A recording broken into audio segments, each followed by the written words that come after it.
Hi everyone, जय हिंद। आशा करते हैं कि आप सब अच्छे होंगे। तो प्रकाश का परावर्तन एवं अपवर्तन से संबंधित पहला ऑब्जेक्टिव है प्रकाश की किरण गमन करती है। तो प्रकाश की किरण जो है सीधी रेखा में गमन करती है, आपको पता ही होगा, है कि नहीं। हमने चीज़ों को इस प्रकार से सेट करा है कि आपको क्या करना है, गेस भी करना और आपको अंत में बताना है भी आपने कितना सही किया। दूसरा प्रश्न है कि प्रकाश का वेग न्यूनतम होता है तो किस में। तो देखिए, प्रकाश का वेग जो है न्यूनतम सबसे कम किस में होता है, तो कांच में होता है। अगला है तीसरा प्रश्न कि मोटर गाड़ी के चालक के सामने लगा रहता है समतल दर्पण, उत्तल दर्पण, अवतल दर्पण और उत्तल लेंस। तो इसका सही जवाब है उत्तल दर्पण लगा होता है मोटर गाड़ी के चालक के सामने, है ना, याद रखना है आपको। चौथा प्रश्न है कि मोटर कार के जो हेडलाइट में किसका प्रयोग किया जाता है। हेडलाइट मतलब भाई आगे वाला आपका जो है समतल दर्पण है, हो सकता है उत्तल दर्पण, हो सकता है अवतल दर्पण या फिर उत्तल लेंस। तो इसका सही जवाब है अवतल दर्पण होगा, है ना, हेडलाइट में। चलिए हम लोग देख लेते हैं प्रश्न संख्या जो है 5। आप गेस करके जरूर बताना कि आपने कितना सही किया चीज़ों को, ठीक है ना। चलिए तो हम लोग देखते हैं वास्तविक समतल दर्पण द्वारा बना प्रतिबिंब होता है। वास्तविक होता है, काल्पनिक, दोनों या इनमें से कोई नहीं। तो इसका सही जवाब क्या है, काल्पनिक होता है ना। कैसा होता है, काल्पनिक होता है। चलिए हम लोग देख लेते हैं प्रश्न संख्या 6, है कि नहीं। 6 में है कि लेंस की क्षमता का ऐसा ही मात्रक क्या होता है। तो ये तो कमेंट करके जरूर बताना, आपको पता ही होगा, है ना। तो लेंस की क्षमता का ऐसा ही मात्रक जो होता है वो क्या होता है, डायोप्टर, यानी ऑप्शन नंबर ए सही हो जाएगा, है ना। ये आपको पता था। चलिए देखते हैं प्रश्न संख्या 7। प्रकाश की किरणों का पथ दर्शाने वाले चित्र को क्या कहते हैं। यानी प्रकाश का किरण जो पथ दर्शाता है उसे क्या कहते हैं, किरण आरेख, फोकस, किरण पुंज या फिर इनमें से सभी। इसका सही जवाब है किरण आरेख कहते हैं, है कि नहीं। चलिए हम लोग देख लेते हैं प्रश्न संख्या 8। 2D क्षमता वाले लेंस का फोकसांतर होता है। तो 2 डायोप्टर वाले लेंस क्षमता का फोकसांतर क्या होगा, आप कमेंट करके बताइए। 20 सेंटीमीटर, 30, 40 या 50। तो इसका सही जवाब है 50 सेंटीमीटर, है कि नहीं। चलिए हम लोग देख लेते हैं प्रश्न संख्या कौन सा, 9 नंबर। किसी उत्तल लेंस का फोकसांतर जो है वो फोकसांतर क्या है, एफ, यानी 50 सेंटीमीटर है, तो उसकी क्षमता क्या होगी। तो देखिए इसका सही जवाब जो हो जाएगा आपका ऑप्शन नंबर डी, यानी 2 डायोप्टर, यानी 2D, है ना। आप उत्तर देख सकते हैं किस प्रकार से चीज़ों को होता है। चलिए तो अगला प्रश्न है 10 नंबर की प्रकाश के किरणों के समूह को कहते हैं। ऑप्शन नंबर ए है प्रकाश स्रोत, ऑप्शन नंबर आपका बी है किरण पुंज, ऑप्शन नंबर सी है प्रदीप्त या डी है प्रकीर्णन। तो इसका सही जवाब है किरण पुंज। नहीं, किरणों के समूह को हम लोग किरण पुंज ही कहते हैं, आप पढ़े हैं। 11 नंबर प्रश्न है कि उत्तल लेंस की क्षमता होती है। तो उत्तल लेंस की क्षमता तो आपको पता है, ऋणात्मक, धनात्मक, दोनों यानी में से कोई नहीं। इसका सही जवाब हो जाएगा ऑप्शन नंबर बी, यानी धनात्मक उत्तल लेंस की क्षमता। और अवतल लेंस की क्षमता जो होती है वो ऋणात्मक होती है ना। चलिए हम लोग देख लेते हैं प्रश्न संख्या कौन सा, 12 नंबर। अवतल लेंस की क्षमता होती है, देखिए अभी ना हमने बोला है, तो ऑप्शन नंबर ए है ऋणात्मक, धनात्मक, सी में है इसी तरह से ए और बी दोनों, इनमें से कोई नहीं। इसका सही जवाब हो जाएगा ऑप्शन नंबर ए, यानी ऋणात्मक होती है अवतल लेंस की क्षमता। चलिए हम लोग देख लेते हैं प्रश्न संख्या कौन सा, 13 नंबर। उत्तल लेंस को कहते हैं, तो बताइए जल्दी से, नहीं बताइए उत्तल लेंस को क्या कहते हैं। अभिसारी लेंस कहते हैं, द्विउत्तल लेंस कहते हैं, अपसारी लेंस कहते हैं, इनमें से कोई नहीं। तो इसे कहते हैं अभिसारी। उत्तल लेंस को अभिसारी लेंस और अवतल लेंस को अपसारी लेंस, आपको याद रखना है। खड़ी बोली निकलती है उत्तल में, तो इसलिए अभिसारी। चलिए उसी प्रकार से अगला आ गया आपका 14 नंबर प्रश्न है कि अवतल लेंस को क्या कहते हैं। ये तो आपको पता ही है कि नहीं। तो अवतल लेंस को कहते हैं अपसारी लेंस। पूरा फुल बेसिक से हमने चीज़ों को रखा है कि आपका कोई कंफ्यूजन ना रहेगा, है कि नहीं। और सिर्फ आपको पता है, आपको 14 से 15 मिनट में आपको जो है पूरा बताया जा रहा है, तो समझें आप। और हम चैनल को सब्सक्राइब जरूर करें, ताकि जो है आपको मैं और से बेहतर कंटेंट दूँ और आप चीज़ों को रिवीजन कर पाएँ। आप ईयरफोन लगाइए और सब चीज़ को रिवीजन करते रहिए, है कि नहीं। और सब्सक्राइब कर लीजिए, जब भी वीडियो डालें तो आप अपने आप को चेक कर लें और याद भी कर लें। लिखता है कि निम्नलिखित में से कौन सा पदार्थ लेंस बनाने के लिए प्रयुक्त नहीं किया जाता है कि नहीं। तो मिट्टी का प्रयोग जो है लेंस बनाने में नहीं किया जाता है कि नहीं। सही लग रहा है तो प्लीज़ सब्सक्राइब कर लीजिए, ताकि जो है जो भी वीडियो डालेंगे ना तो आपको चला जाएगा और आप रिवीजन कर लेंगे। किस दर्पण से हमेशा वस्तु से छोटा प्रतिबिंब प्राप्त होता है। समतल दर्पण, बी उत्तल दर्पण, सी है अवतल और डी इनमें से कोई नहीं। तो उत्तल जो होता है वो हमेशा छोटा प्रतिबिंब देता है। बी ऑप्शन सही हो जाएगा। 17 नंबर प्रश्न है, किस दर्पण से वस्तु का बड़ा प्रतिबिंब होता है। देखिए इसी समय एकदम क्लियर करते जाना है कि नहीं, कंफ्यूजन जो भी है, समतल दर्पण, अवतल दर्पण, उत्तल या फिर डी इनमें से कोई नहीं। तो इसका सही जवाब है अवतल, है कि नहीं, वस्तु का जो है बड़ा प्रतिबिंब देता है ना। चलिए 18 नंबर प्रश्न है, प्रकाश के परावर्तन के कितने नियम है। आप जो सोचेंगे वो अगला प्रश्न रहेगा, 1, 2 नियम, 3 नियम या फिर डी जो है वो 4। अपवर्तन पूछे या फिर परावर्तन, 2 नियम है ना। चलिए अगला प्रश्न है 19 नंबर, जब प्रकाश की किरण हवा से कांच में प्रवेश करती है तो मुड़ जाती है, किस तरफ मुड़ जाती है। अभिलंब से दूर, अभिलंब के निकट, अभिलंब के समांतर या इनमें से कोई नहीं। तो अभिलंब के निकट मुड़ जाएगी। चलिए हम लोग देख लेते हैं प्रश्न संख्या 20, फोटोग्राफी के यानी कैमरा का जो अभियशक होता है, यानी किसका बना होता है, आगे का भाग जो होता है फोटोग्राफी के कैमरा का भाग, तो ये जो होता है वो उत्तल लेंस का बना होता है ना। चलिए हम लोग देख लेते हैं प्रश्न संख्या कौन सा,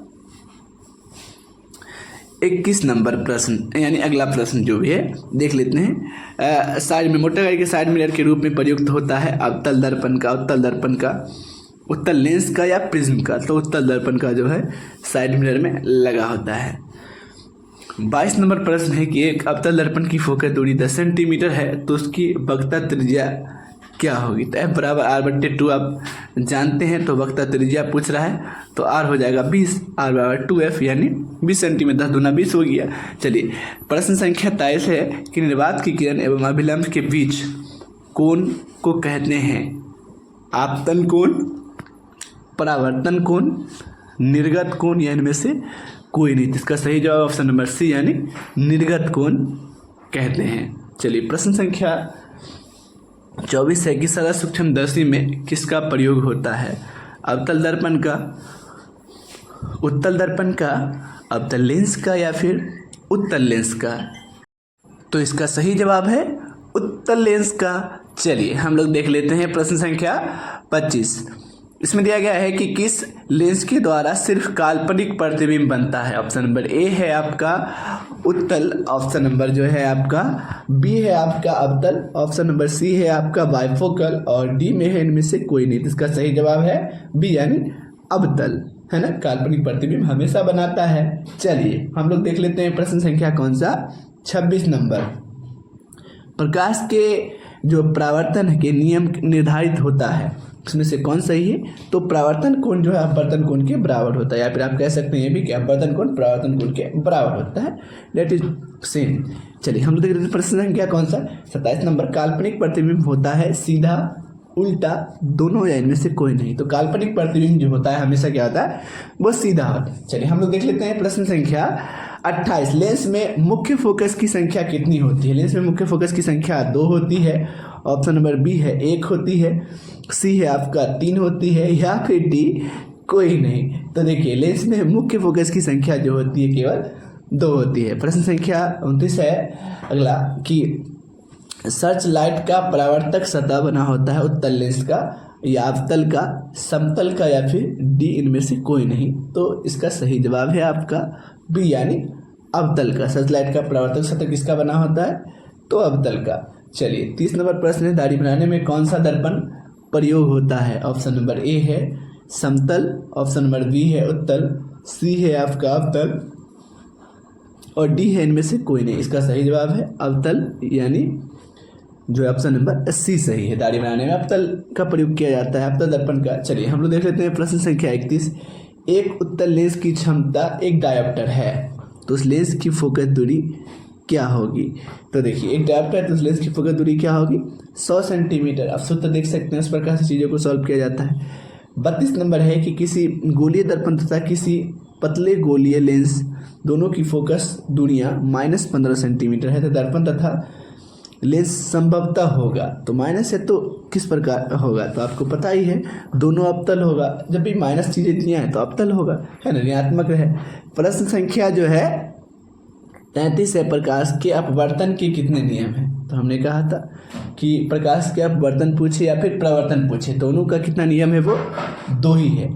चलिए हम लोग देख लेते हैं प्रश्न संख्या नेक्स्ट यानी 34 नंबर, किसी माध्यम के अपवर्तनांक का मान होता है। किसी माध्यम के अपवर्तनांक का मान कितना होता है? साइन आई बट्टे साइन आर, साइन आर बट्टे साइन आई, साइन आई गुने साइन आर, या फिर sine I plus sine R. इसका सही जवाब है साइन आई बट्टे साइन आर, है ना। चलिए प्रश्न संख्या 35 है। एक उत्तल लेंस होता है सभी जगह समान मोटाई का, बीच की अपेक्षा किनारों पर मोटा, किनारों की अपेक्षा बीच में मोटा, या इनमें से कोई नहीं। तो उत्तल लेंस जो होगा वो क्या होगा? किनारों की अपेक्षा बीच में मोटा होगा, है कि नहीं। 36 में है कि अवतल लेंस का आवर्धन यानी m बराबर होता है, m बराबर आपका आवर्धन बराबर क्या होता है? u बाई भी, u भी, u प्लस भी, या फिर v बाई यू। तो ये होता है यानी v बट्टे u, है कि नहीं। तो ये है प्रतिबिंब की दूरी बट्टे वस्तु की दूरी, इस प्रकार से हम कहते हैं। चलिए अगला प्रश्न है कि 37 नंबर, गोलीय दर्पण के फोकसांतर एवं वक्रता त्रिज्या के बीच क्या संबंध होता है?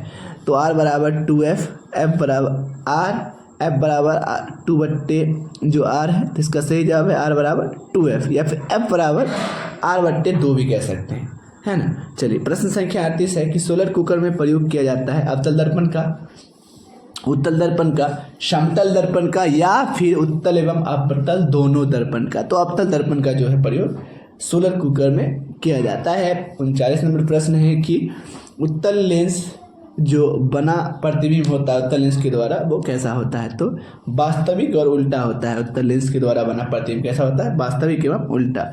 उत्तल लेंस में जब बीम यानी f और 2f के बीच होता है, बीम मतलब वस्तु जो होता है उसके बीच रखा जाता है, तब बना प्रतिबिंब कैसा होगा? छाया जो होगा वो कैसा बनेगा? इसका सही जवाब है बड़ा और वास्तविक बनेगा, है ना। f और 2f के बीच रखेंगे प्रतिबिंब को, मतलब वस्तु को। तो प्रश्न संख्या 41 है कि दो वक्रीय पृष्ठों से घिरे ठोस माध्यम को क्या कहते हैं? गोलीय दर्पण, बी है आपका त्रिज्या, गोलीय लेंस, या फिर समतल दर्पण। तो इसका सही जवाब है गोलीय लेंस कहेंगे, है कि नहीं।